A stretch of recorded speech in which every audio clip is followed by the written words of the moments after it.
brasileiros, a gente dá 5 minutinhos só, né? Só de... Não, sem problema nenhum. Só deixo aqui já mesmo. Show de bola.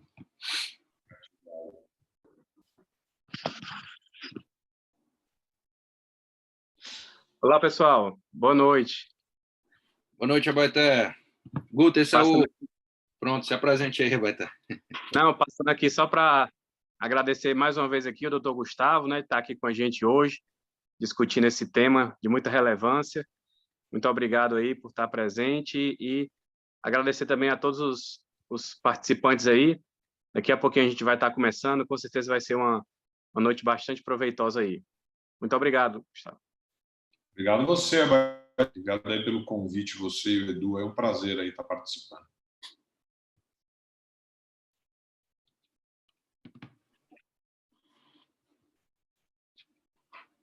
Então, o pessoal já está começando a entrar, né? 8 horas, mas vamos esperar 5 minutinhos aí, só para o pessoal ir entrando mais gente aí. Daqui a pouco a gente começa, tá, pessoal? Eu vou só dar uma lembrada também final aqui nos grupos e quem já está aí, sejam todos bem-vindos. Dentro de instantes a gente vai estar começando oficialmente aqui a nossa aula de hoje.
Olá, pessoal, boa noite. Pessoal que já entrou aí, sejam todos bem-vindos. A gente vai estar começando aqui a nossa atividade de hoje.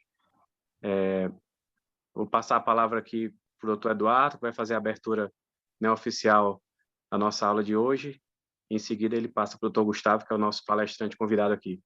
Boa noite a todos e, mais uma vez, bom proveito aí da noite, com certeza será bem interessante. Obrigado, Abaeté. Boa noite a todos, sejam todos muito bem-vindos, né? Agradecimento especial desde já ao nosso palestrante ilustre de hoje, grande amigo aí, o Guto, professor Dr. Gustavo Arliani, que a gente tem a honra aqui de contribuir com um pouco do conhecimento dele nesse tema que é extremamente importante dentro da medicina do esporte, né? Costumo dizer que é o arroz com feijão, é o dia a dia, lesão muscular, é o que uma das patologias, né, dos problemas que o médico do esporte mais vai se deparar, né, e tem crescido bastante o conhecimento nessa área. O próprio Dr. Gustavo é um dos responsáveis por esse crescimento, é grande estudioso e pesquisador dessa área, né, com publicações, inclusive ele vai trazer dados aqui do futebol nacional, né, então acho que vai ser bem proveitoso. A gente está aqui aberto a tirar dúvidas, então quem tiver dúvida, manda no chat, que ao término da apresentação dele, a gente vai passar todas as dúvidas, as perguntas que tiverem, para que ele possa esclarecer algum ponto que fique aí em dúvida de vocês, tá? Então, assim, lembrando que essa aula é mais uma parte do programa de pós-graduação em Medicina do Esporte, né?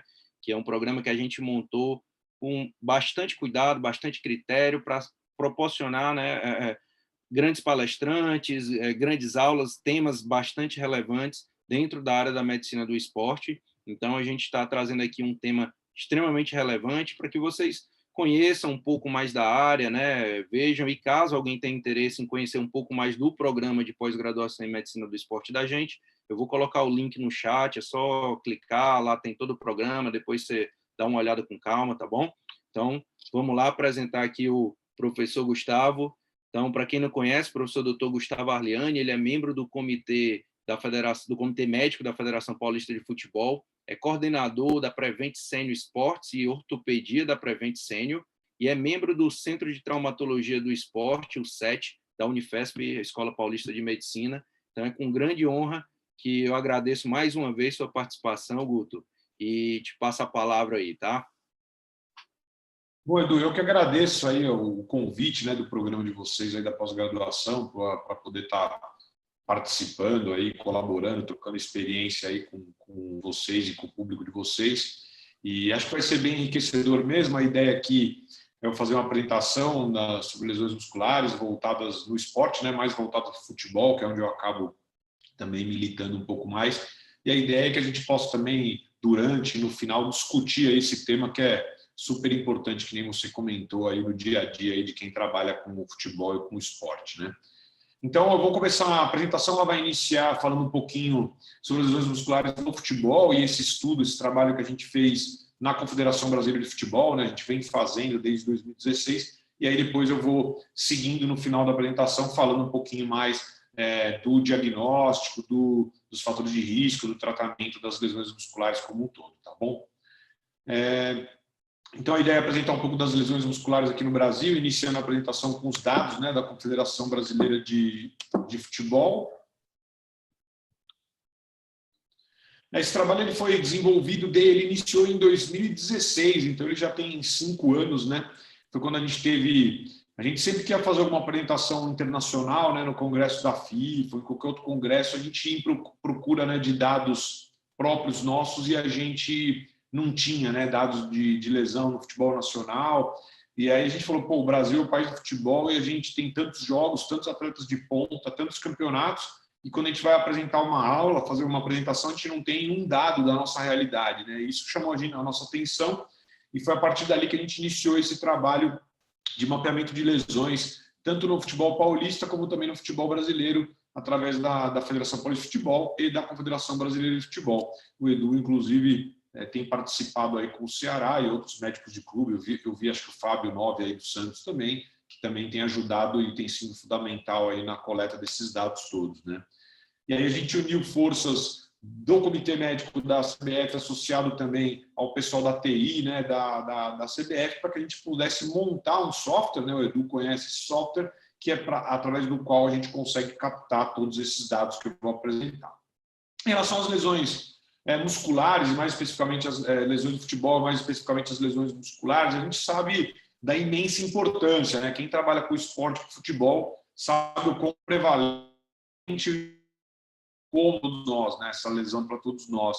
Então, num elenco ali de 25 jogadores, né, em média, a gente vai ter mais ou menos umas 50 lesões numa temporada, né? Então, a gente está falando de um elenco pequeno. No Brasil, os elencos geralmente são maiores do que 25 atletas. A gente vai ter mais ou menos umas 2 lesões em média para cada atleta durante uma temporada. É um número muito grande e isso vai provocar momentos em que você vai ter uma perda ali, de uma baixa de 12% do elenco durante a temporada, né? Então, você imagina você ali no momento decisivo das competições ali, do futebol, Libertadores, Brasileiro, Copa do Brasil, você tendo ali 12% do seu elenco fora de combate por lesões musculares, né? Então, isso é é muita coisa, e isso leva a sérios problemas aí e iniciativas para que a gente possa fazer trabalhos preventivos, né? E aí um dado que chama a atenção é que há muitos anos, né, a própria UEFA e a FIFA iniciou uma série de estudos voltado para as lesões específicas do futebol, né, liderados pelo Ekström, que capitaneou todos esses estudos. E aí, junto com eles, também foram lançados uma série de programas preventivos, como o FIFA 11+, né, que se consagrou e mostrou, inclusive, uma redução aí de 30% a 40% em algumas lesões dentro do futebol, né, quando feito de maneira correta. Só que uma coisa que mostrou um pouco dessa incongruência de informações foi que, apesar de toda essa atenção, né, dos médicos no mundo inteiro, das próprias confederações com os programas preventivos, os trabalhos que eram publicados mostravam um aumento, né, que nem esse trabalho do Ekström, de 4% no número de lesões ali musculares, né, de flexores, em 13 anos de estudo lá da FIFA, e também outro estudo de 11 anos de follow-up do mesmo grupo, né, do Ekström, mostrou menos lesões ligamentares, no entanto, um número igual ou crescente de lesões musculares e lesões com gravidade severa, né? Então, mostrava que todo esse esforço que vinha sendo realizado, ele não estava surtindo muito efeito, e aí isso teria que motivar a gente a entender um pouquinho melhor. Por que a gente está conseguindo diminuir outras lesões, as lesões musculares não? Tentar entender os fatores, tentar entender movimentos, né, e programas preventivos que pudessem, mais específicos, que pudessem nos ajudar nessa questão. E aí, entrando um pouquinho naquele programa que eu comentei, a gente iniciou lá em 2016, montamos essa plataforma online, né? Então, ela fica num portal na internet, online, onde o médico dos clubes que tem o login e senha, eles podem utilizar de um tablet, um computador ou até mesmo um smartphone, notebook, para poder entrar, né, digitando seu login e sua senha, ele vai ter acesso aos jogos do seu clube para que ele possa, jogo a jogo, ir preenchendo esse mapeamento de lesões, né? Então, aqui é uma das telas, por exemplo, que tinham lá do mapeamento, onde ele vai mostrar uma série de dados para nós, né? Ele seleciona que jogo que foi, qual foi o jogador que foi acometido, qual a região do corpo, que nem está aqui, se foi o lado direito e esquerdo, se foi uma lesão traumática ou por sobrecarga, qual foi a lesão específica, se foi reincidência ou não, e assim por diante. E essas informações, as informações criptografadas, elas vêm de maneira automática para um banco de dados, né? E para a gente do comitê, na verdade, só eu e o Pagura temos acesso a essas informações, e elas chegam para a gente como um número, né? Então a gente não sabe nem que atleta que teve aquela lesão, mas sim que o atleta número tal teve aquela lesão. E de maneira que a gente possa ter um banco de dados grande, que a gente veio juntando ao longo desses anos, que proporcionou essa série aqui de informações que a gente teve nesses 3 anos iniciais, né? E claro que a gente tem também os dados de 2019 e 2020, né? Que também estão sendo juntados e analisados, né? Em função até da própria pandemia, para ver se houve alguma diferença ou não, em função do tempo que os atletas ficaram parados pelo Covid, né? A gente vê aqui o número de lesões ao longo da temporada na Série A, em torno de 312 em 2016, 327 em 2017, em 2018 foi ano de Copa do Mundo, caiu um pouquinho, número de jogos ali sempre 380, com exceção de 2016, teve um jogo a menos em função do acidente aéreo da Chapecoense, e a gente vê ali uma média de lesões por jogo de mais ou menos 0,82, 0,86 nos primeiros anos. No ano de 2018 teve uma queda, ficando em torno de 0,6 lesões, com cada clube tendo em média ali 15, 16 lesões por temporada, né? por campeonato, na verdade, que a gente viu o Campeonato Brasileiro. E aqui embaixo a gente vê a incidência de lesões para cada 1.000 horas de prática de jogo esportivo, chegando a 26 em 2017, que está dentro ali do padrão internacional e da UEFA e de outros campeonatos aí pelo mundo, né?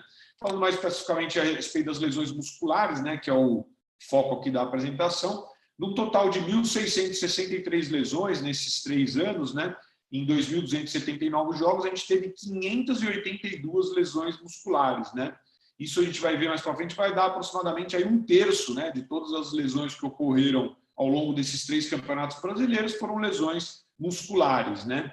Isso representa uma lesão muscular a cada 4 jogos, né? E 5 lesões musculares por clube ao longo campeonato. Então, são números bem substanciais, mais ou menos aí 1/3 de todas as lesões que ocorreram foram lesões musculares, e a incidência ali batendo 7,7 lesões musculares para cada 1.000 horas de jogo, né, que é uma incidência para uma lesão específica até certo ponto elevada, né? Então, esses dados mostram para a gente a importância dessa lesão e a importância de a gente entender um pouco mais os mecanismos, né, como diagnosticar, tratar, qual é o melhor método de prevenção e assim por diante.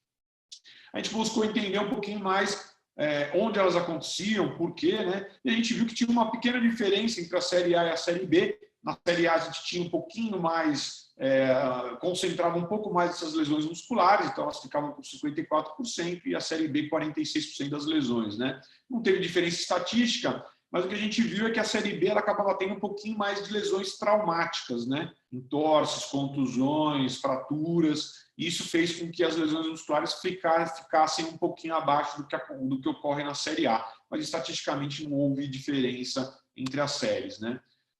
Será que a temperatura influenciava, né? Será que o tempo mais frio, mais quente ou alguma outra coisa poderiam alterar? A gente viu que a média de temperatura nos jogos era em torno de 22 graus ao longo desses jogos dos 3 anos, que batia com os jogos, com as lesões, né, não musculares, né, o outro grupo de lesões, mostrando que a temperatura talvez não fosse, durante o jogo, não fosse um fator tão importante, né?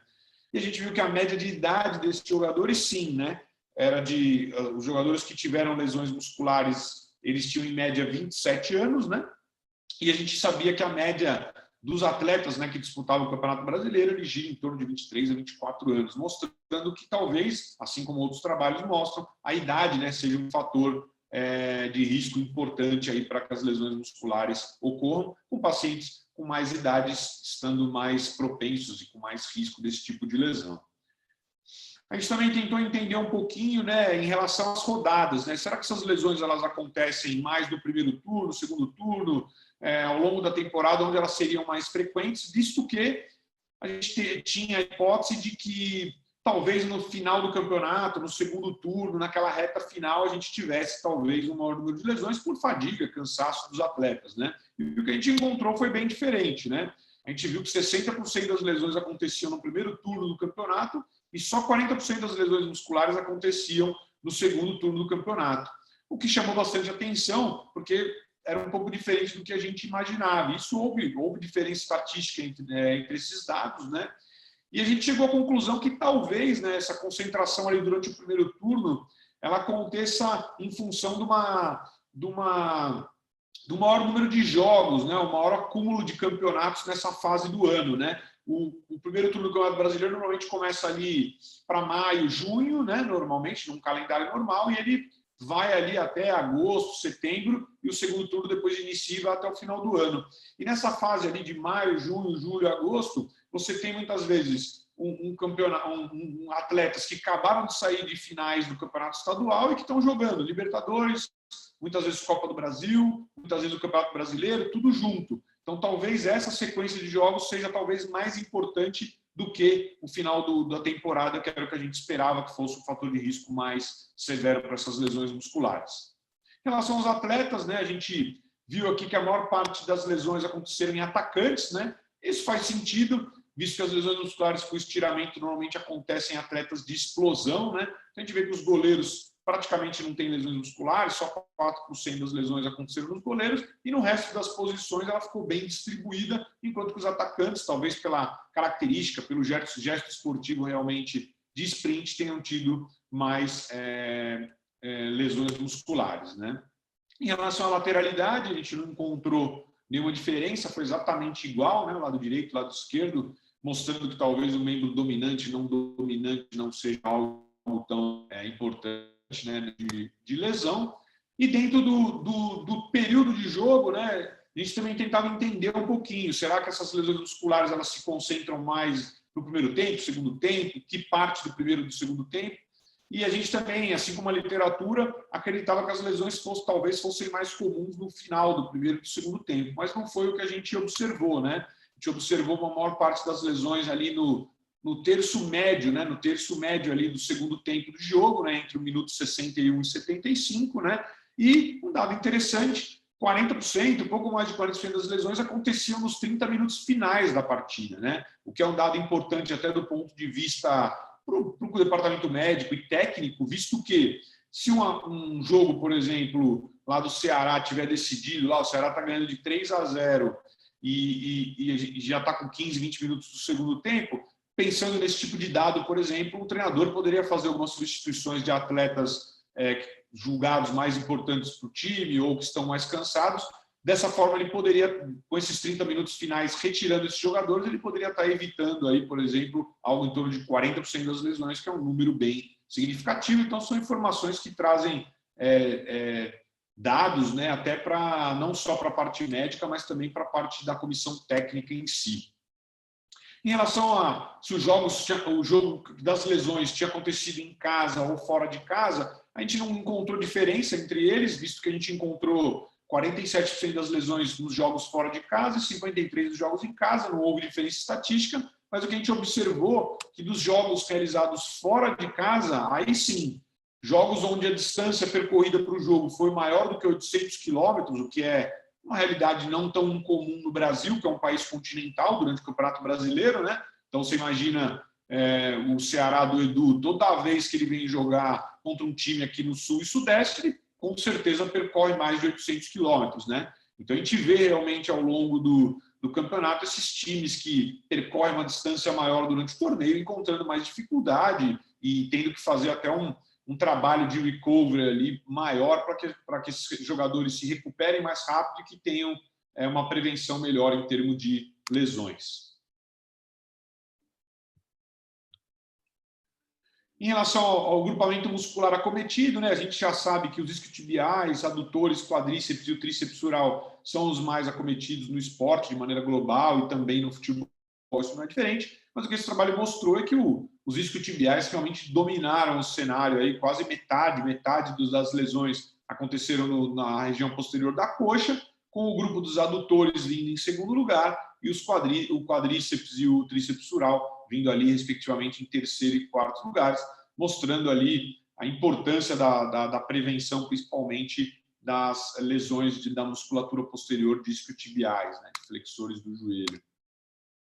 Em relação à severidade da lesão, né, ou seja, o tempo de afastamento dos atletas depois que acontecia uma lesão muscular, a gente viu que a grande maioria das lesões tem aqui severidade até moderada, né? Leve, moderada, menor e moderada, que é até 28 dias de afastamento, só em torno de 25%, ou seja, um quarto das lesões com afastamento superior a um mês, que normalmente são as lesões mais graves, né? Avulsão, lesões consideradas graves, grau 3, né? Com a maior parte delas ficando aí até um mês de afastamento. A média ali das lesões é em torno de 14 dias, né? Então 2 semanas de afastamento, que pode parecer pouco, né? Fala, pô, 14 dias de média de afastamento, mas se esses 14 dias eles caírem aí numa reta final de campeonato, às vezes você pode perder em 2 semanas 3, 4, 5 jogos importantes e às vezes isso pode ser vital aí para um clube, dependendo do atleta que estiver afastado, né? Então, o tempo aí nesse cenário do futebol não só é dinheiro, mas também é resultado esportivo, né? E um dado super importante também é que dessas lesões todas observadas, 12% delas eram recidivas, né? Ou seja, eram pacientes que tinham tido lesões prévias, que podem eventualmente terem voltado de maneira um pouco mais precoce e tinham tido uma mesma lesão, numa mesma topografia, né? Após o retorno na prática esportiva. Então, esse é um dado bem importante e é um dado que bate, inclusive, com a literatura, que fala aí algo em torno de 15% a 16% de recidiva, né? Então, um número que a gente deve levar bastante em consideração, até para a gente cuidar um pouquinho mais desse tempo aí de retorno ao esporte, né, do return to play. E aí todos esses dados eles acabaram gerando essa uma publicação na Revista Brasileira de Ortopedia, justamente desse estudo prospectivo de 3 temporadas avaliando as lesões musculares no futebol, né? Um estudo publicado lá pelo nosso grupo e pelo grupo da CBF, que basicamente trouxe esses dados que eu apresentei para vocês agora, né? Tentando trazer um pouco daquilo que eu falei, né? Trazer um pouquinho para a realidade nacional, dados nossos, né? E não dados internacionais, até para que a gente possa comparar, né? Será que o Brasil, como um país continental que é, com o clima quente que é, ele tem as mesmas lesões, o mesmo padrão do que os clubes europeus, né? Que normalmente moram e jogam em clubes menores, só saem longas distâncias para jogar em campeonatos europeus, um clima mais frio. Então, será que tudo isso muda, né? Então, essas publicações que a gente tem feito na CBF e na Federação Paulista visam tentar trazer à luz a esse tipo de informação. Agora, já saindo um pouquinho do futebol, indo mais para lesões musculares como um todo, né? Aqui a gente vê, a gente tenta pontuar aqui um pouquinho a questão dos fatores de risco, né? Então, aqui eu enumerei alguns dos fatores de risco que são elencados na literatura, né, como fatores importantes aí como fatores de risco para lesão muscular. E alguns deles já têm um consenso na literatura a respeito, como sendo fatores de risco mais conhecidos, e outros ainda são discutíveis, né? Então, a gente vê aqui a idade, né? Que nem eu já comentei no nosso próprio estudo, a gente encontrou uma média de idade de 27 anos, que é superior à média de idade do campeonato, né? Dos atletas que praticam o campeonato, mostrando que a idade é um fator de risco aí para a lesão muscular, com pacientes e atletas mais velhos, com mais idade, mais propenso a esse tipo de lesão, e muito provavelmente em função desse outro fator de risco aqui, que seria o da lesão prévia, né? Então, a lesão muscular prévia, ela já foi mostrado em diversos trabalhos na literatura que ela é considerado o fator mais importante, né, como de risco para uma lesão muscular.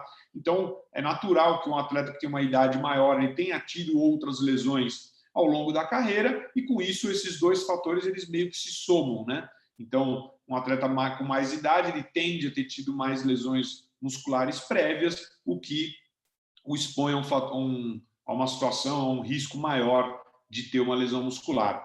A etnia também, né? A gente sabe também na literatura que atletas negros, né, eles têm menos lesões musculares do que atletas de outras etnias, então isso seria um fator protetor, né, para esses atletas em relação à prática esportiva. E a questão do alongamento, que é bem discutível, né? A gente tem alguns trabalhos na literatura considerando o alongamento muscular como um fator protetor, outros falando que não tinha nenhuma relação. E quando a gente fala aqui em alongamento muscular, nós não estamos falando daquele alongamento pré e pós-jogo, né? Nós estamos falando do status do atleta, né? Se o atleta ele tem um bom alongamento muscular ou se ele é um atleta encurtado, entre aspas, né? Que tem um encurtamento de quadríceps, adutores, isquiotibiais, ou seja, de membro inferior. E aí um trabalho interessante sobre esse tema, né? Foi esse trabalho do Withrow, que é um pesquisador que estuda bastante coisa a respeito de lesões musculares, né? E ele publicou esse estudo onde ele buscou analisar em 146 jogadores masculinos, né, de futebol profissional, a flexibilidade muscular, né, dos membros inferiores como fator de risco para lesões musculares ao longo de uma temporada. Então ele pegou, como que ele fez esse estudo? Ele pegou 146 jogadores, né, de futebol profissional do sexo masculino e ele fez uma goniometria na pré-temporada. Então, ele juntou esses atletas todos ali na pré-temporada, de diversos clubes, e ele fez uma goniometria para medir o encurtamento de isquiotibial, de quadríceps, de adutor e também de tríceps sural. E, feita essa medida, ele fez um follow-up de um ano ou de uma temporada nesses 146 atletas, e o que ele encontrou? Ele encontrou que ao longo da temporada... Baseado nessa goniometria, ele dividiu esses atletas em dois grupos, né? Os que tinham boa flexibilidade e os que não tinham boa flexibilidade, de acordo com o grupamento muscular. E no acompanhamento dessa temporada do futebol, o que ele viu? Ele viu que o grupo que tinha boa flexibilidade, principalmente para a musculatura isquiotibial e também para o quadríceps, eles tinham menos lesões musculares quando comparado ao grupo que era encurtado em relação a esses grupamentos, né, de isquiotibial e de quadríceps. Enquanto que no grupo dos adutores e do tríceps sural, ele não encontrou nenhuma dificuldade encurtados e com boa flexibilidade. Então, a ideia desse estudo dele era mostrar que talvez uma boa flexibilidade, um bom alongamento da musculatura isquiotibial e da musculatura de quadríceps sejam fatores aí protetores para que esses atletas não venham a ter lesões musculares durante a temporada. É claro que é um estudo apesar de ter um N bom, não é um estudo definitivo, mas é um estudo que traz à luz aí uma discussão importante, né? Outro assunto super importante na parte de lesão muscular é a respeito do diagnóstico, né? Então, nesses próprios trabalhos que a gente fez da Federação Paulista de Futebol e também da CBF ao longo desses 5, 6 anos, né, que a gente vem acompanhando, uma das perguntas que tem lá no acompanhamento dos questionários das lesões é que exames que os médicos do futebol, dos clubes, eles pediram para fazer o diagnóstico, eventualmente para acompanhar esse atleta depois que ele teve uma lesão muscular. E a gente via lá que os exames mais solicitados eram a ressonância magnética e também o ultrassom, né? E menos comumente radiografia, em alguns casos também nenhum exame ele era solicitado, né? E o que a gente viu? A gente viu que, claro, que o pedido entre ressonância magnética e ultrassom ele variava ali também de acordo com o potencial financeiro, né, do clube, com os clubes de mais, né, de maior capacidade, com mais dinheiro, né, utilizando mais a ferramenta da ressonância, e alguns clubes, muitas vezes da Série B e clubes da Série A que não têm, às vezes, um poderio financeiro muito grande, utilizando muitas vezes o ultrassom, tanto para diagnóstico como para acompanhamento, né?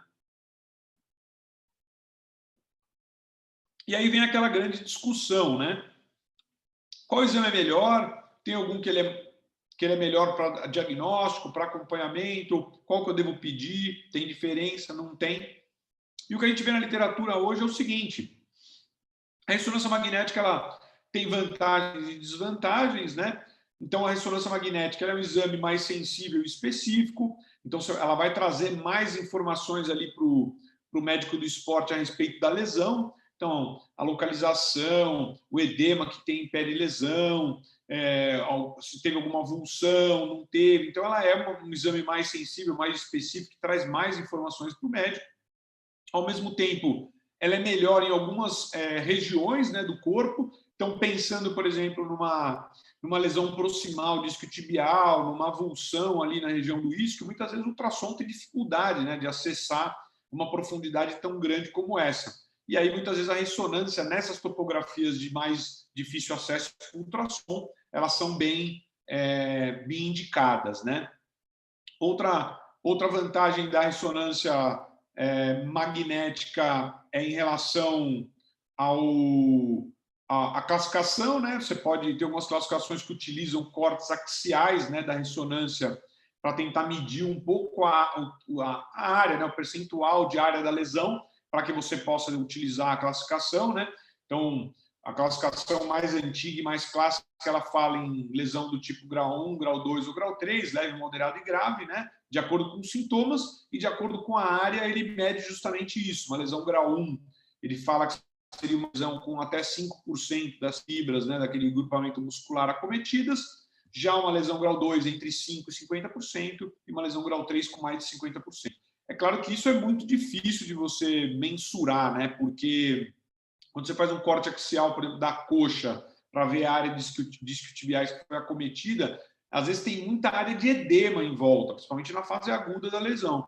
Então, às vezes, o que você está medindo ali como percentual da lesão, às vezes não é a lesão propriamente dita, mas sim a reação inflamatória ali que tem em volta da lesão. Uma desvantagem na ressonância é o preço, né, e a acessibilidade, que nem eu comentei. Então, ela é um exame relativamente caro, né, para você realizar. Às vezes ele não é tão acessível quanto o ultrassom. Tem muitos clubes hoje no Brasil que já tem ultrassom no próprio departamento médico, né? Então você consegue realizar ali na hora, então ele é mais acessível para os atletas. Mas ao mesmo tempo, em algumas localidades, o ultrassom ele tem aquela dificuldade que eu comentei. Então a ressonância ele traz mais informação. Em algumas localidades ele vai melhor, mas ele tem essa desvantagem de acessibilidade, do preço, né? Já o ultrassom, como a gente vê aqui a foto do meu amigo Pedrinelli, né, na Confederação Brasileira, né, na Seleção Brasileira, está ali, né, provavelmente na concentração ou no departamento médico criado lá pela CBF, utilizando o ultrassom muscular, um desconforto muscular. Então, é um equipamento que você consegue portátil, muitas vezes, que você pode, o próprio médico pode ter, você pode levar para qualquer canto, né, e ele pode te ajudar. Ele é muito mais barato, né, de ser realizado, né, porque o custo dele, depois que você tem o equipamento, é praticamente zero, é um equipamento também muito mais barato do que ressonância magnética. Ele é muito bom também no acompanhamento da lesão, né?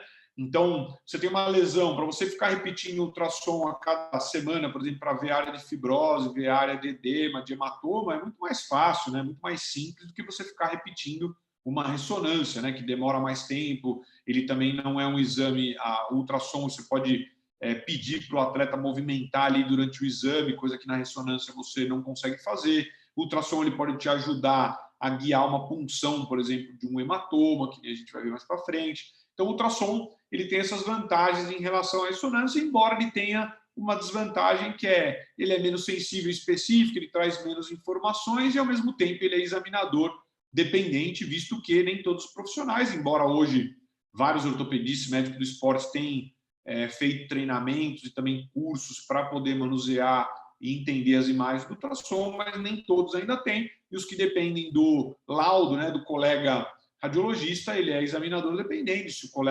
colega ele não for especialista, por exemplo, em músculo esquelético, às vezes ele pode trazer algumas informações diferentes. Então, a conclusão a respeito do exame diagnóstico é que não tem um que seja melhor ou que seja pior. Os dois eles são muito bons ali no diagnóstico, que na verdade é clínico, né? O diagnóstico de uma lesão muscular não tem muito segredo. Geralmente o atleta tem um mecanismo de lesão clássico, ele vai ter uma dor muito localizada, um edema, uma equimose. Então, o diagnóstico ele é clínico e muito fácil de ser feito, mas o exame complementar ele pode trazer informações ali para a gente em termos de expectativa de tempo de retorno, né, ao esporte e outras informações também ao longo do acompanhamento.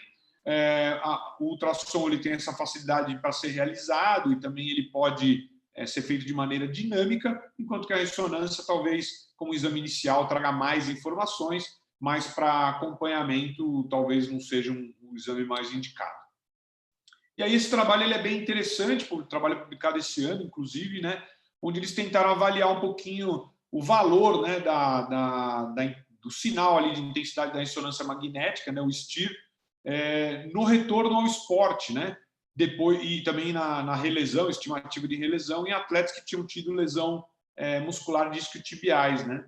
E foi bem interessante porque eles chegaram à conclusão de que essa ressonância ela não trazia muito valor em termos de predição ao retorno ao esporte, né? Então, olhando uma imagem ali, na ressonância, vendo aquele edema todo, você não conseguia estimar se aquilo se aquele atleta vai voltar em 2 semanas, 4 semanas, 6 semanas. Então, ele não trazia muito valor para o médico em termos de tempo no esporte. Então, você ficar realizando ressonâncias ao longo do tempo para utilizar como informação para o retorno ao esporte, ele não é válido, visto que a gente sabe que, na prática, muitos atletas eles já vão estar jogando futebol e, se você fizer uma ressonância, ele ainda vai ter ali edema em torno da antiga lesão, né? Então, até a avaliação clínica e outros fatores de retorno ao esporte hoje têm sido mais utilizados, até mesmo ultrassom, do que a ressonância.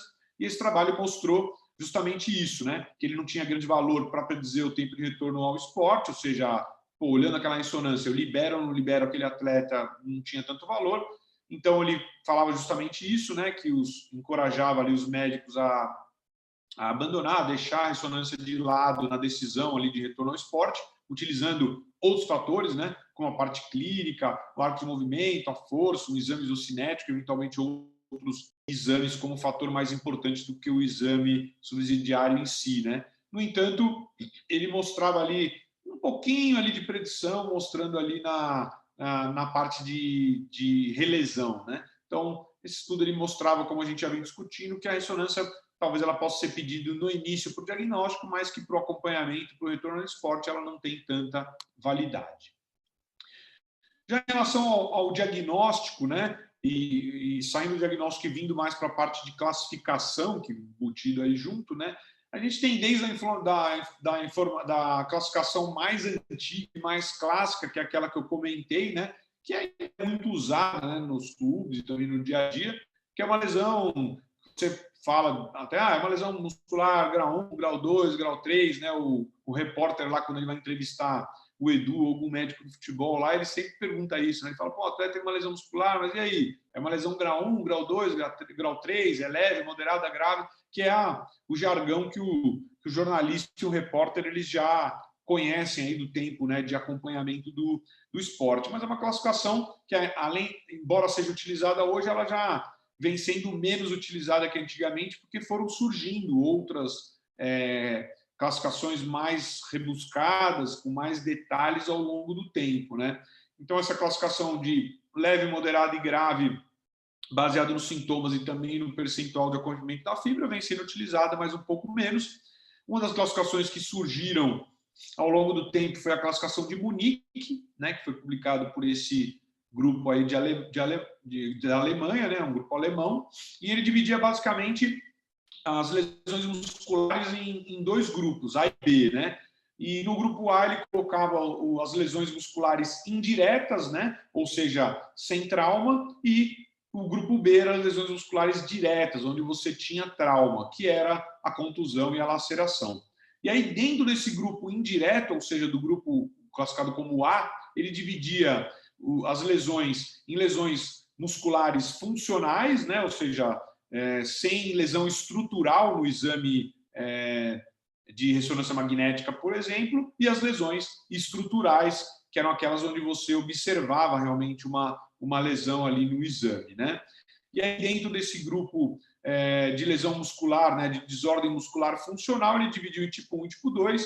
O tipo 1 seria mais aquela lesão muscular relacionada à sobrecarga mesmo, né? Então, você vê ali o tipo 1A já relacionado à fadiga, o tipo 1B mais o dolorimento muscular tardio, que é aquela dor pós-academia, né, onde tem lesões musculares microtraumáticas, né?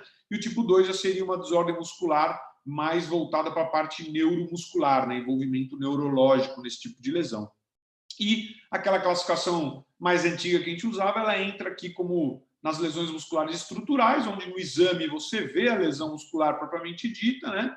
E aí ele divide em tipo 3 e tipo 4, sendo tipo 3 uma lesão muscular parcial, aí ele divide em 3A uma lesão leve, 3B uma lesão moderada, e aí o tipo 4 seria uma lesão subtotal ou total do músculo, e aí ele coloca nessa região uma lesão muscular completa, né, ou grave, e também as avulsões tendinosas, como, por exemplo, uma avulsão ali do isquiotibial proximal na região do isquio, né? Então, você vê que é uma classificação mais rebuscada, que envolve não só lesões indiretas, né, como existia na classificação tradicional, mas aqui ele coloca as lesões por contusão, como essas do tipo B, e no tipo A, além do tipo 3 e 4, que eram as mais tradicionais, ele acaba colocando as lesões por fadiga e sobrecarga e também as lesões neurológicas, né, neuromusculares associadas.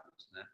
Outra classificação também que ganhou bastante repercussão e que vem sendo também bastante usada ultimamente aí no futebol e no esporte é a classificação de Aspetar, né? Eles fizeram em conjunto com o departamento médico do Barcelona, e é uma classificação que mimetiza um pouco a classificação AO, né? Utilizada para as fraturas, né? Então a ideia do grupo foi tentar simplificar um pouquinho, né, a classificação, trazendo mais informações, né, detalhes da lesão muscular, de uma maneira que um colega pudesse passar para outro ou para a própria imprensa através de siglas, como na O. Então, se eu falasse aqui que é uma lesão TP20, por exemplo, você já ia saber, né? É uma lesão direta, proximal, com gravidade 2 e que não é uma recidiva. Então, através da sigla, ele traria muita informação. E aí ele dividiu em 4 partes, né? O mecanismo de lesão, a localização, a gravidade e se era uma relesão ou não. E aqui no mecanismo de lesão ele dividiu nas lesões de isquiotibiais diretas, né? Ou traumáticas, por isso que tem o T ali. Nas lesões I, que ele fala, que são as lesões indiretas, e ele dividiu em S por estiramento e o P de sprinting, né? Que é do tipo sprint, né? De tiro, né? E o tipo N, que seria aquelas lesões onde o paciente, né, o atleta, ele tem dor, mas ele não tinha nenhuma alteração na ressonância magnética, então o exame era normal. E ele também dividia em SP. Então, em relação ao mecanismo, ele dividia em T traumática e indireta, e N no exame era negativo, apesar do atleta ter sintomas. Em termos de localização, ele dividiu em PMD, sendo P as lesões proximais do músculo, M da porção média do músculo e o D, porção distal do músculo, né? E a gravidade ele dividiu em 0, 1, 2 e 3, sendo a gravidade 0 justamente aquelas lesões que você tem um exame normal com uma lesão, uma dor leve ali no local referido pelo atleta, e o grau 1, 2 e 3 seria o leve, moderado e grave das classificações que eu já comentei. Em relação à relesão, ele utilizava esse critério, né, de número de lesões, de relesões, né, sendo 0, ou seja, a primeira lesão, o primeiro episódio, né, nunca teve lesão, e 1, 2 e 3, de acordo com os números de lesões prévias que esse atleta tivesse no músculo. Então, é legal nesse sentido. Você vai passar o caso para um colega e vai falar, ele teve uma lesão IM2-0. Então, você já sabe que é uma lesão por estiramento na parte média do músculo, com uma gravidade do tipo 2 e não é uma recidiva. Então, você traz com siglas uma classificação aí simplificada, né? Então, é uma classificação que traz mais informações de uma maneira simples, didática, ao estilo que o ortopedista já está acostumado da O, né? Uma classificação bem legal, talvez seja uma das mais utilizadas hoje em dia, né? E claro, né, depois que a gente fez já fez o diagnóstico, já fez já fez o exame, já está com tudo na mão, a gente vai pensar, claro, no tratamento dessas lesões musculares, né? E aí tem até um vídeo do Moisés, né, do que ele sempre mostra, ele entrevistando o Pelé, né? E aí o Pelé está lá do outro lado da mesa, ele pergunta, pô, Pelé, como que era o tratamento lá na década de 60, quando você tinha uma lesão muscular, né? Daí ele falava, pô, Moisés, na época a gente não tinha muita estrutura, não tinha nada, pô, era bem difícil, né? Daí Moisés, e o que vocês faziam? A gente fazia muito gelo, fazia bastante fisioterapia, né? E acompanhando, esperando melhorar, né? E a gente vê que o tempo foi passando, nós já estamos em 2021 e o tratamento principal continua sendo esse ainda, né? Continua sendo o tratamento conservador, baseado em muita crioterapia, fisioterapia, né? O que a gente viu é que surgiram algumas outras perspectivas e modalidades de tratamento que vêm sendo, né, testadas e utilizadas para virem como alternativas ao tratamento dessa lesão, né? Mas falando de maneira bem simplista, aí o tratamento ele mudou muito pouco, né? De 50 anos, 60 anos para cá, da época que o Pelé jogou. Então, por isso que a ciência ela tem que estar sempre tentando estar de mente aberta para a gente poder aprender e tentar surgir com novos tratamentos que possam nos ajudar na evolução dessa problemática aí no futebol, que é a lesão muscular, né? E aí, dentro desse leque de tratamentos, né, fora da crioterapia, da fisioterapia e dos outros tratamentos tradicionais, né, que já são utilizados, alguns deles vêm aí à voga nos últimos anos, né? O PRP, o plasma plaquetas e outras terapias celulares, né, como as células mesenquimais, né, células tronco, que vêm sendo testadas e utilizadas em alguns trabalhos. O kinesiotape, que são aquelas fitas, né, que também ganharam um grande nome lá em 2008, na Olimpíada da China, de Beijing, que de lá para cá diminuiu um pouco, mas ainda vê uma grande utilização aí por esportistas do kinesiotape. A punção articular, né, tanto de alívio como para infiltração de medicamentos, como no caso do PRP e da célula-tronco que eu comentei, e outros medicamentos substâncias, como a suramina, a losartana, entre outros que vêm sendo aí testados e utilizados aí apresentados na literatura médica, né? A gente vê aqui, falando um pouquinho do PRP, né, tem essa revisão sistemática que foi publicada, inclusive, no início desse ano, né, falando aí do uso das injeções de PRP no tratamento das lesões musculares, né? E nessa revisão sistemática eles conseguiram incluir 10 ensaios clínicos randomizados, né, que comparavam a fisioterapia isolada, né, crioterapia, o tratamento padrão, e o outro grupo seria a fisioterapia, a crioterapia associado à infiltração de PRP ali no local da lesão muscular, né? E o que eles encontraram os grupos mais ou menos tinham em torno de 200, né, pacientes, né, em cada grupo, quando somado, né, os pacientes desses diversos trabalhos, mostrado havia desfechos, né, de dor, retorno ao esporte e outros desfechos em relação aos grupos, mostrando nessa revisão sistemática bem atual que ele não encontrava diferença no uso do plasma rico em plaquetas associado à fisioterapia ou comparado à fisioterapia de maneira isolada, né? Embora ainda sejam um número pequeno de estudos, 10 estudos, com um número de pacientes ainda não tão grande, mas já é uma revisão sistemática mostrando aí que o PRP, a priori, não seria tão efetivo aí no tratamento das lesões musculares, nesses critérios que eu comentei. Outro trabalho também é esse trabalho que não é específico, né, das lesões musculares, mas foi uma revisão sistemática feita pelo grupo lá da escola, inclusive, né, do Falopa, Pelotti, e foi feita pelo Vinícius, né, o Vinícius Moraes, onde ele estudou o uso do PRP, né, fez uma revisão sistemática em diversas lesões musculoesqueléticas, entre elas a lesão muscular. E ele não encontrou evidência suficiente, né, nos diversos estudos que ele utilizou na revisão sistemática dele, que corroborassem com o uso do PRP no tratamento de lesões musculares ali agudas, né? Então, hoje, o que a gente tem na literatura é que o PRP, de maneira isolada, né, como ele é feito, ele ainda não teria grandes evidências para o uso aí nas lesões musculares, né? No entanto, a gente sabe que o PRP, ele ainda, há pouco tempo que ele começou a ter uma classificação mais específica, mas ele ainda é um balaio de gato muito grande, né? A gente tem sistemas abertos, sistemas fechados, tem gente que faz uma centrifugação, outros fazem duas, a velocidade de centrifugação às vezes é 2.000 RPM, em outros é outra. Então, embora recentemente tenha surgido uma classificação ali para que a gente possa ter mais uma ideia de que a gente está falando, né? Hoje em dia, quando a gente fala de PRP, pode ter sido uma série de metodologias para preparo dessa substância, né? Então, esses trabalhos que vêm sendo realizados, eles ainda contêm um pouco desse viés, visto que a metodologia para preparo do PRP ainda não é tão uniforme na literatura, né? Então, isso é uma ressalva aí que tem que ser feita a respeito disso. E a teoria, né, do uso do PRP, ela é bem interessante, né? Que a ideia seria realmente incutir ali fatores de crescimento, de preferência antifibróticos e anti-inflamatórios, tentando ali diminuir a área de fibrose na região e também a inflamação que é provocada por essa lesão muscular. Falando um pouquinho do kinesiotape, também tem essa revisão sistemática, que foi publicada em 2012, né, para tentar entender a ação do kinesiotape na dor, no aumento da força e também na prevenção de lesões musculares, né?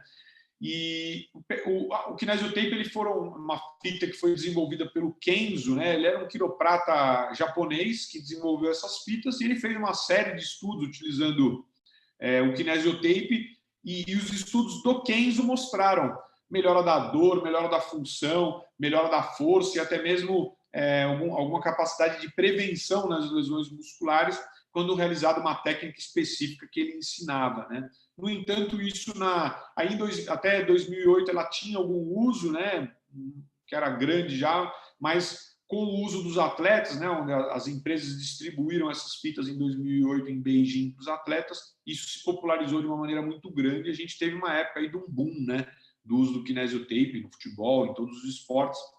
No entanto, a literatura de lá para cá, os diversos estudos e revisões sistemáticas não mostraram nenhuma vantagem dessa técnica até o momento para a melhora da dor, da força, da função e também na prevenção de lesões musculares aí no esporte, né? Então, mostrando que ainda a gente precisa de um pouco mais de estudos, né? Talvez também uniformizar essa técnica de colocação das fitas para a gente poder entender a real utilização e benefício dessa técnica nesses diversos quesitos que eu comentei. Esse outro estudo interessante, né, foi publicado na revista Orthopedic Journal of Sports Medicine, né, em 2015, e era a respeito de um consenso espanhol, né, falando de lesões musculares. Então, eles pegaram nesse trabalho uma série de especialistas, né, de médicos do esporte, ortopedistas que trabalhavam com lesões musculares no esporte, e eles aplicaram um questionário perguntando o que eles julgavam que era um tratamento efetivo nessas lesões musculares, né? E aí eles dividiram essas recomendações em 2 grupos, que nem a gente vê aqui nesse recorte do trabalho, né?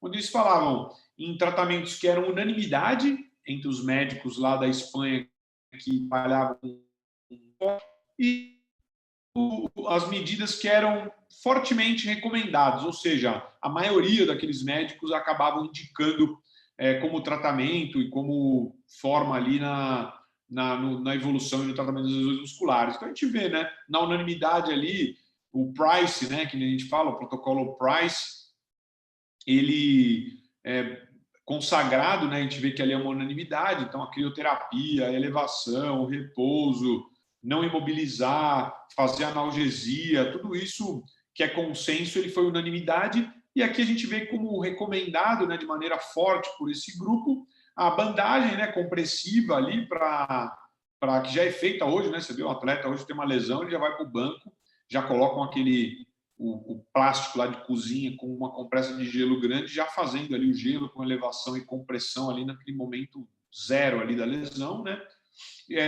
Também recomendavam o não uso de anti-inflamatório não hormonal.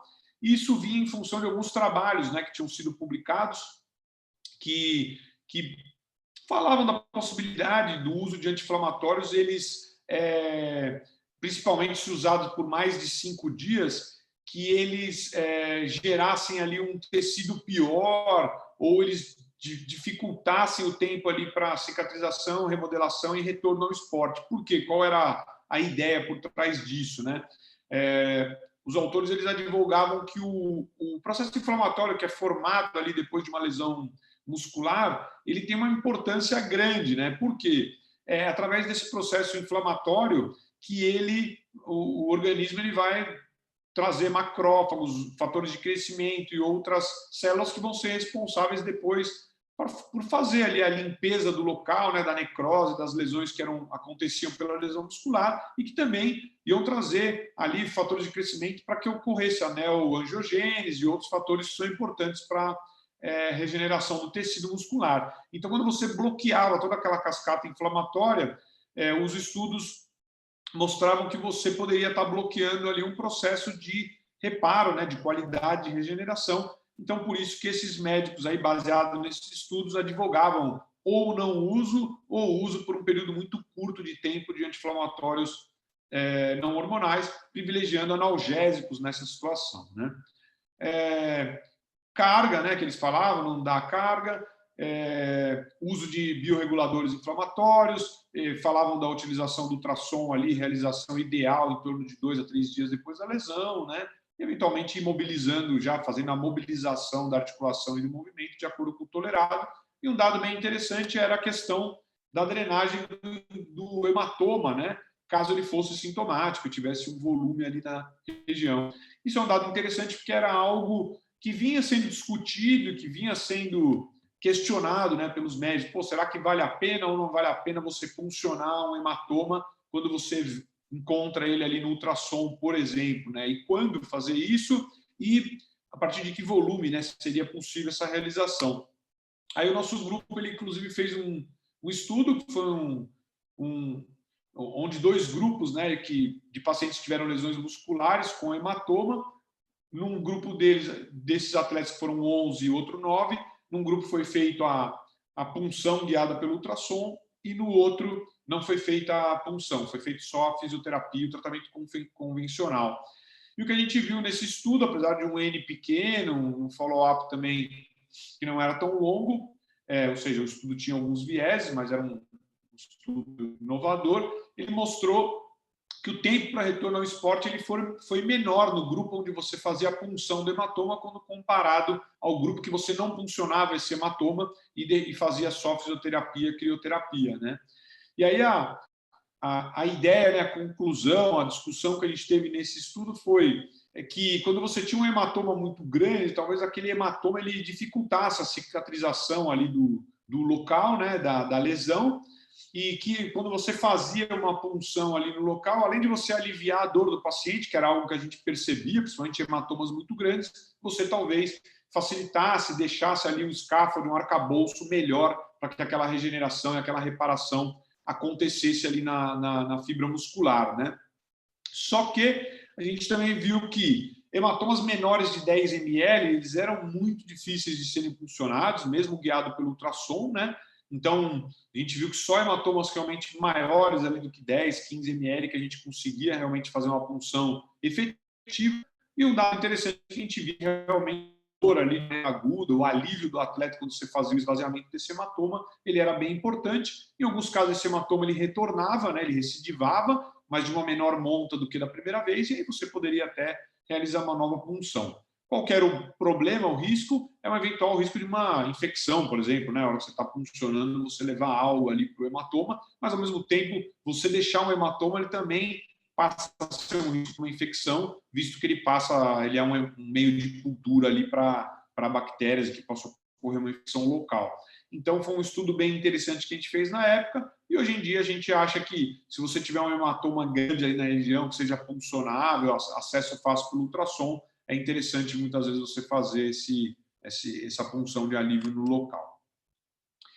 Esse slide aqui ele é é uma cascata aqui, né, que mostra desde a lesão muscular até a formação, né, do reparo da fibrose, né, toda a cascata aqui de ações, né, químicas que ocorrem no corpo, né.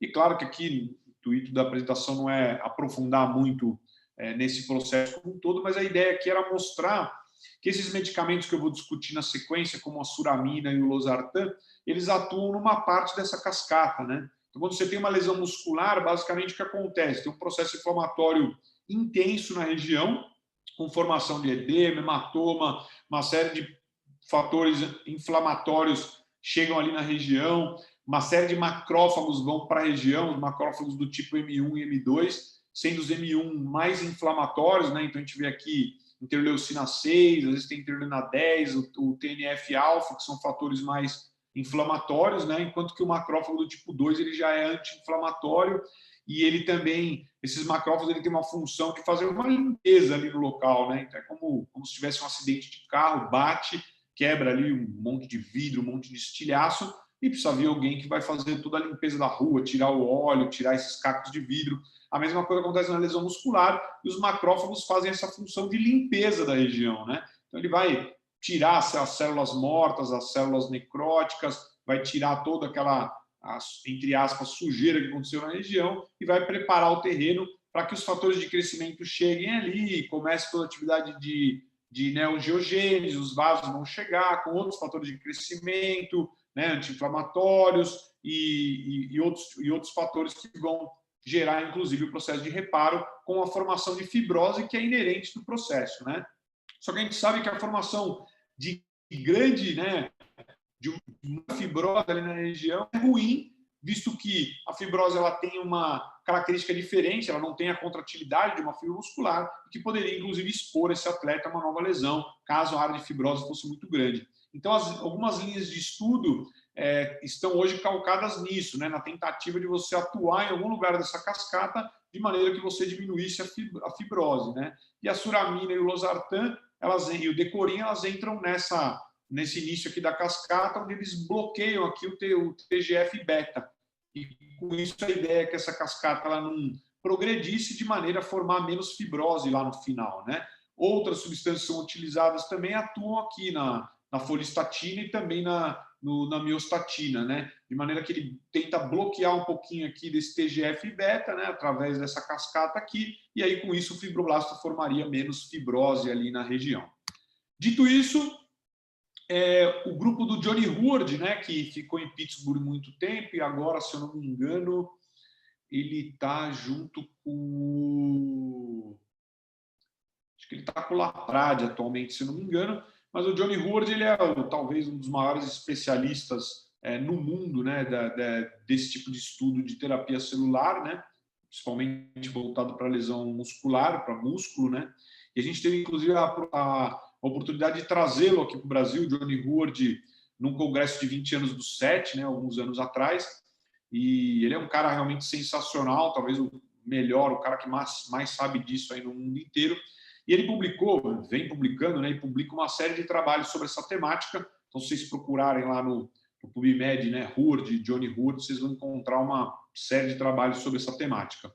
E um desses estudos é esse estudo aqui que ele publicou em 2016, onde ele tentou entender um pouquinho do uso combinado do losartan. O losartan é um antihipertensivo, né, que é utilizado aí por cardiopatas, inclusive, né, e ele tentou ver o uso da losartana associado às células tronco, né, as células na reparação, na recuperação aqui do músculo, né? E esses estudos que ele fez foram todos estudos a maioria das vezes em ratos ou em coelhos e alguns estudos in vitro, né? Na época que ele veio para o Brasil, alguns anos atrás, ele estava tentando iniciar esses estudos com seres humanos, né? Para testar também. E esse estudo aqui, combinando a losartana com as células mesenquimais, o que ele mostrava? A losartana, que nem eu mostrei no slide anterior, ele é um inibidor do TGF-beta, né? E o que ele mostrou nesse estudo justamente foi isso, que a losartana associada à célula mesenquimal, ela conseguia melhorar o tecido formado com menos fibrose, um tecido mais contrátil, de mais qualidade, né? E que poderia influenciar lá na frente, no caso de um atleta, né? Num retorno mais rápido ao esporte, com uma qualidade de fibra melhor e com uma menor chance de relesão, né? Essa é a filosofia aí que ele colocou nesse estudo, né? Esse outro estudo também do Johnny Hoard mostrava um músculo com mais qualidade contrátil, né? Depois de uma lesão, aqui no caso utilizando a suramina, que eu mostrei ali também, que ele atuava na miostatina, bloqueando o TGF-beta e dessa maneira tentando formar mais fibrose no final.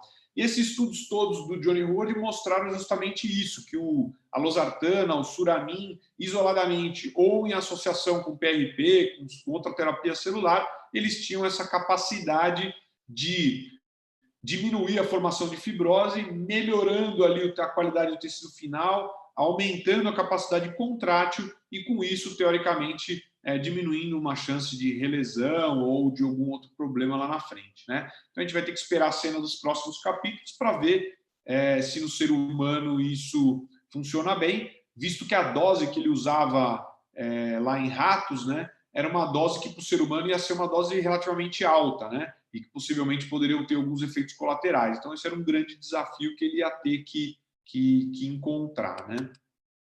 Outra discussão aqui era a respeito do melhor momento, né? E aí ele publicou alguns trabalhos mostrando que o uso da losartana e do suramin ele seria mais indicado ali a partir do 14º dia, pelo menos nesses estudos em animal que ele fez, né? Então, isso era o que eu tinha para passar para vocês, né? A mensagem final aqui do Carl Sagan, que é um pensador americano, né? Que a gente tem que sempre estar em busca de dados, né? De informações, né? Então, você está se aprofundando em estudos aí da literatura, está buscando dados que nem a gente fez no futebol, ele é fundamental para que a gente tenha essa série de informações e tomar a melhor decisão baseada nela, né? A gente sabe que se a gente for tomar uma decisão de maneira empírica, sem dados, a chance de a gente errar é muito grande. Então, por isso que o Carl Sagan falava isso, né? Que com dados suficientes, a chance de você ir para o caminho errado é muito grande. Então, eu queria agradecer mais uma vez aí o Edu e a todos aí do programa de pós-graduação. Aqui estão minhas redes sociais, caso vocês tenham também alguma outra dúvida, e as instituições onde eu estou atuando hoje, né? Na Federação, CBF, SET, que nem o Edu falou, lá na Prevent Senior, aqui em São Paulo, no Prevent Senior Esportes, projeto novo, e também lá na Escola Paulista, né, de Medicina. Edu, obrigado mais uma vez aí pelo convite. Eu estou aberto aí às perguntas e dúvidas que eventualmente surgirem. Show de bola, Guto. Eu que agradeço. Obrigado mais uma vez. Fantástica aula, parabéns. Bem claro, bem didático. Acho que sucesso aqui. Algumas pessoas comentando aqui no chat também. E tem algumas perguntas. Então, quem tiver pergunta, pessoal, já manda aí no bate-papo. Vou começar aqui, tá, Guto? Opa, vamos lá. Primeira pergunta foi do Pedro Augusto. Ele pergunta: professor, existe algum dado, alguma informação em relação ao uso de álcool pelos atletas associado à lesão muscular e em relação à recuperação da lesão? Não tem nenhum estudo específico sobre essa temática, né, Edu? O que a gente sabe, assim, é que o uso de álcool, principalmente de maneira crônica, né, ele além de levar uma desidratação do atleta, né, que é considerado um possível fator de risco, visto que o músculo ele é formado basicamente por água, né, mas a gente não tem nenhum estudo falando sobre isso exatamente, né, o nexo causal entre o uso de bebida alcoólica e a lesão. O que a gente via é que tinha, inclusive, alguns estudos que mostravam que o álcool em excesso ele podia gerar uma miopatia alcoólica, né, que inclusive poderia dificultar a função do músculo e com isso levar à lesão. Mas um estudo assim, de qualidade falando sobre isso no esporte não tem, mas a gente sabe que, claro, né, o atleta que tem um bom sono, que se hidrata bem, que não faz uso de álcool, ele tem uma longevidade maior, um número de lesões menores. Isso você pode ver. O próprio Zé Roberto, por exemplo, jogou no Palmeiras, jogou até 40 anos, né? O cara era super regrado. Você vê que esses caras acabam tendo uma longevidade maior do que outros atletas que acabam fazendo uso excessivo de álcool, dormem mal e assim por diante. Mas não conheço nenhum estudo na literatura que faça essa relação direta, não, Edu. Show. Aí tem outra pergunta aqui do Ronaldo. Ele fez duas perguntas. Ele tinha feito essa pergunta há algum tempo, acho até que você já respondeu a primeira na aula, que ele pergunta quando devo funcionar o hematoma, e a segunda pergunta é por que as fibras tipo 2 são mais sujeitas a lesões do que as fibras tipo 1. A punção, eu comentei, né? A gente tem alguns trabalhos já mostrando os benefícios da punção. O melhor momento para a punção desse hematoma normalmente acontece ali entre 5 e 10 dias, né? Porque é um prazo que você consegue ter uma punção do hematoma ele ainda de maneira líquida, né? Ele ainda não coagulou. Às vezes, se você esperar muito para puncionar esse hematoma, já vai ter a formação de coágulos e você vai ter, às vezes, dificuldade ali para puncionar o hematoma. Então, o prazo que a gente considera bom é esse prazo entre 5 dias, 1 ou 2 semanas ali no máximo para você fazer essa punção, né? A gente mostrava uma recidiva baixa, normalmente com menos volume e também com menor tempo ali para retornar ao esporte, menos dor. Em relação às fibras, o que se tem é que as fibras rápidas elas são mais propensas à lesão, né? Do que as fibras 1, né? Até do que eu falei ali dos atacantes, talvez seja um dos fatores de risco ali pelo fato dos atacantes terem mais lesão muscular, né? São atletas que têm um gesto esportivo de mais velocidade e são normalmente atletas que têm mais fibras rápidas, né, do que fibras, aquelas fibras lentas que o maratonista, por exemplo, costuma ter em mais quantidade, né? Então, essa é a justificativa aí, né? Beleza. Aí o Fernando de Campinas, lá da Ponte Preta, primeiro ele te parabeniza pela aula, parabéns pela aula, Gustavo, e pergunta se você chegou a ver algo sobre terapia por ondas de choque na lesão muscular. Então, a gente tem um estudo publicado, inclusive, sobre o uso de toque nas lesões musculares, Edu, mas ele é um estudo em lesões que a gente chama de crônicas, né? Então, a gente utilizava, na verdade, a terapia por ondas de choque em áreas de fibrose, né? Então, a gente pegou o quê? A gente pegou um grupo de atletas que já tinham tido lesão muscular, já estavam numa fase mais crônica ali, né? Onde a gente olhava no ultrassom que tinha uma área de fibrose e aquele atleta ainda estava com sintomas de dor, mesmo fazendo fisioterapia, e não tinha conseguido voltar. E nesses casos a gente utilizou a terapia de ondas de choque e a gente conseguiu melhorar bastante ali, tanto o quadro de dor, como conseguiu devolver esse atleta mais rapidamente para o esporte, e no ultrassom mesmo a gente observou uma diminuição da área de fibrose.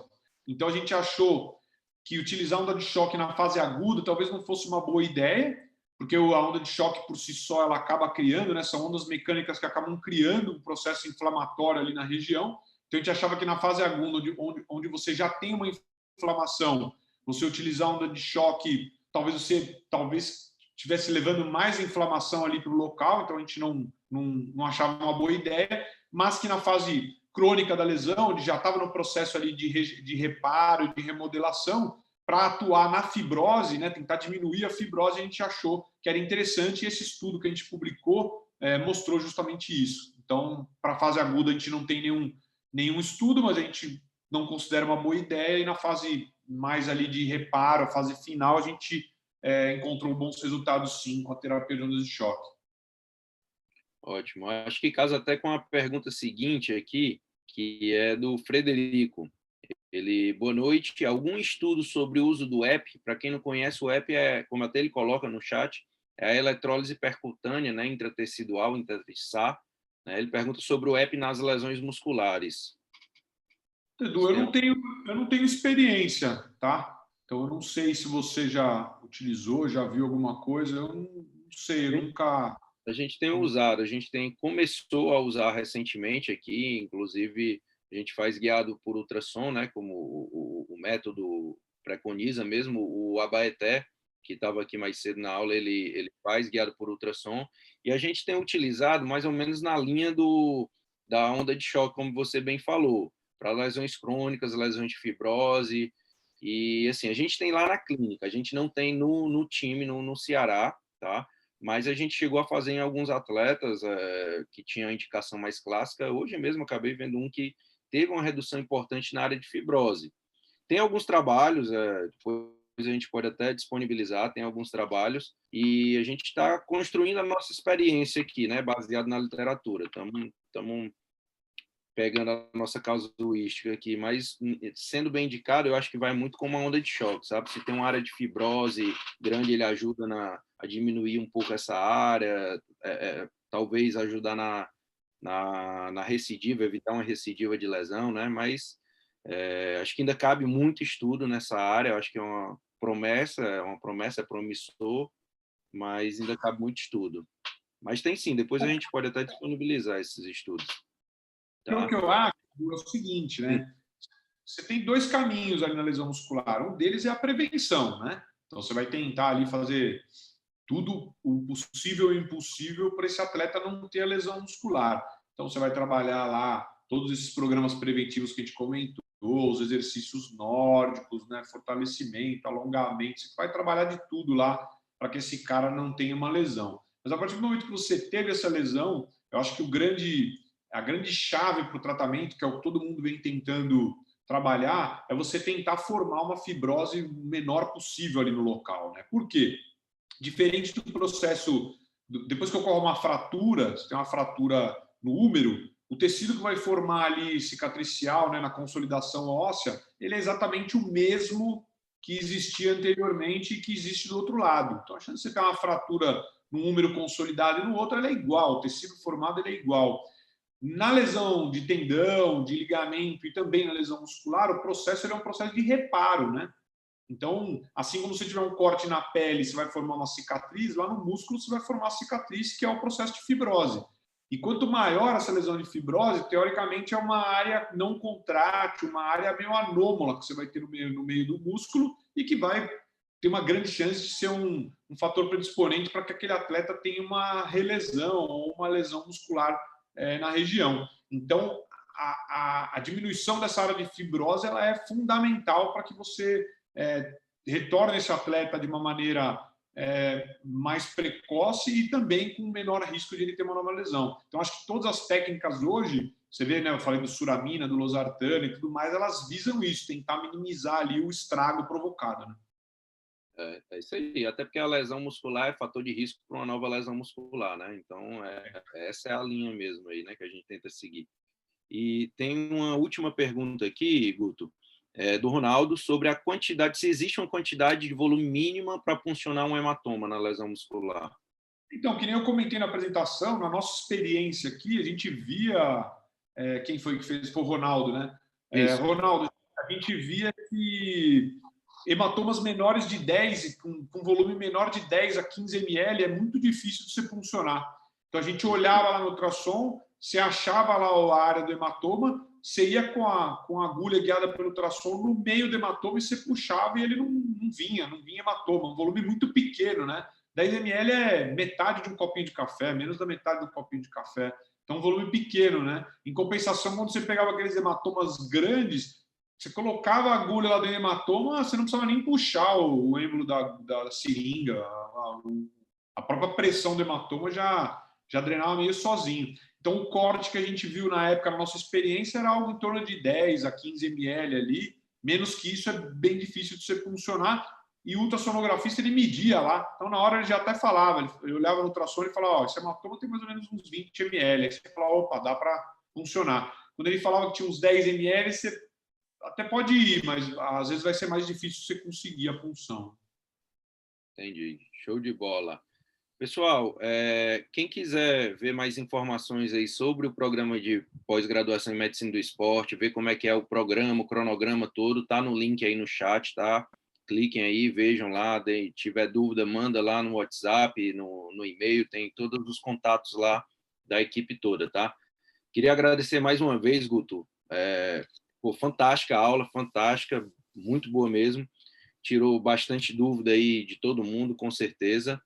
E foi sucesso, viu, Guto? A sala lotada direto, do começo ao fim da aula, tá? Então, a gente vai disponibilizar essa aula para o pessoal que não conseguiu. Até tiveram pessoas que mandaram mensagem aqui no WhatsApp ao longo, dizendo que a sala estava lotada. Então, é assim, sucesso. Sua aula já esperava que fosse assim mesmo. Então, vamos disponibilizar para quem quiser rever ou quem não conseguiu entrar na sala para assistir depois, tá?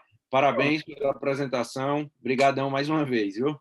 E é isso, Edu. Vi vários guerreiros do futebol aí, ó. O Guto, perguntou, o Fábio Novi estava aí, então a galera do futebol estava presente. Sempre legal aí estar fazendo uma resenha com vocês aí. E eu que agradeço mais uma vez a participação e sempre que vocês precisarem aí, a gente está à disposição para discutir os temas aí da medicina do esporte. Show de bola. Pois boa noite, Guto. Abração. Boa noite a todos. Até a próxima. Obrigado, Edu. Obrigado a todos. Abração. Boa noite.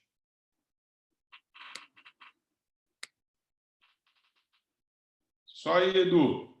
Isso aí, show de bola, hein, Guto? Bom, gostou? Pô, boa demais. Sensacional, viu? Todo mundo gostou. Só comentários positivos, viu? Ah, que bom. Eu tentei também não alongar, porque nem eu te falei, né? Acho que uma hora e pouquinho Não, é o limite também. Eu acho que o tempo foi preciso, né? Deu para explanar bem, contemplar bem a temática, né? Tiramos dúvidas aí, acho que foi sensacional. O pessoal gostou bastante mesmo. Pô, que bom, Edu. Fico feliz aí. Cara, sempre que vocês precisarem aí, seja no programa de pós-graduação, alguma